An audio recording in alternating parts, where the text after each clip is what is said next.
Fait froid aujourd'hui, vous allez sûrement avoir besoin de booster vos batteries. Ce matin, je vais juste faire une courte vidéo pour que vous ayez attention lors du boostage de vos batteries. J'en parle souvent dans mes formations, mais un matin, on va vous en parler ici. Premièrement, si tu as des lunettes, ça ferait bien. Mais gars, je comprends que tu n'as pas de lunettes. La première chose, là, si on voit ta batterie,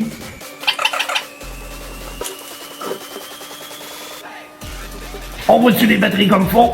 Là, je suis pas un king de la mécanique, là. Je donne les bases. Fait que les mécaniciens, si vous êtes pour me ramasser, ben, va ailleurs. Va me donner des vues ailleurs.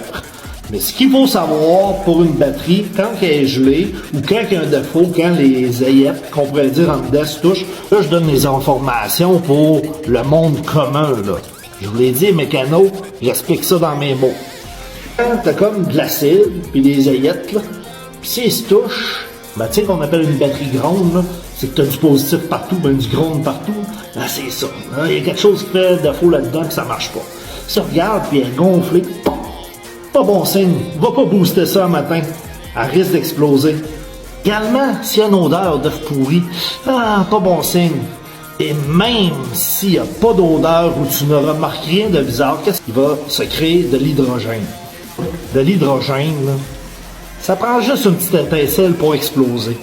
Ce qui va arriver, c'est que quand tu vas mettre ton négatif, ça va créer une étincelle, elle va enflammer l'hydrogène qui est à l'extérieur de la batterie, ça va rentrer dans la batterie, pataouf! Ça va te sauter d'en face. Donc, tu as une séquence à suivre là-dessus. Ça, c'est la batterie qui est morte, qui est vivante. Fait que ça, c'est mon pote Luc qui est venu m'aider à booster mon char. Comment encore me booster sur elle? On va le porter sur le positif. Première étape, c'est la batterie morte positive. Deuxième étape, sur la batterie vivante positive. Troisième puis la quatrième étape. Et là que ça devient important. On s'entend que la troisième, on va partir du négatif ici. Mais là, tantôt je vous ai parlé d'hydrogène. Viens mettre tes pinces sur le négatif là.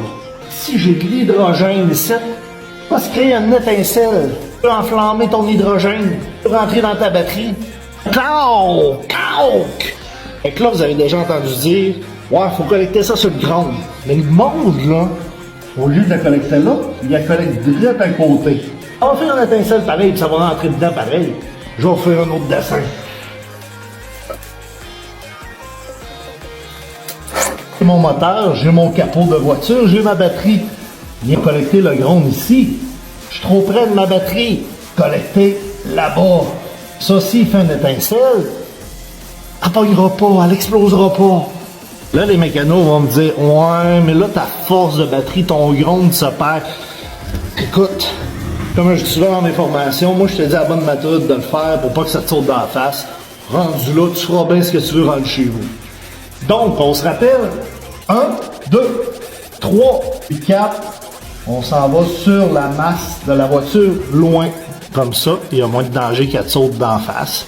Puis sur ça, ben, faites attention à vous autres. Je sais qu'il va y avoir un complet de petits Joe connaissants qui va dire « Ouais, mais c'est pas de même qu'on fait pour de vrai. » Puis « Ah, toi, tu viens nous montrer comment faire, t'es pas mécano. » C'est encore ouvert, ça.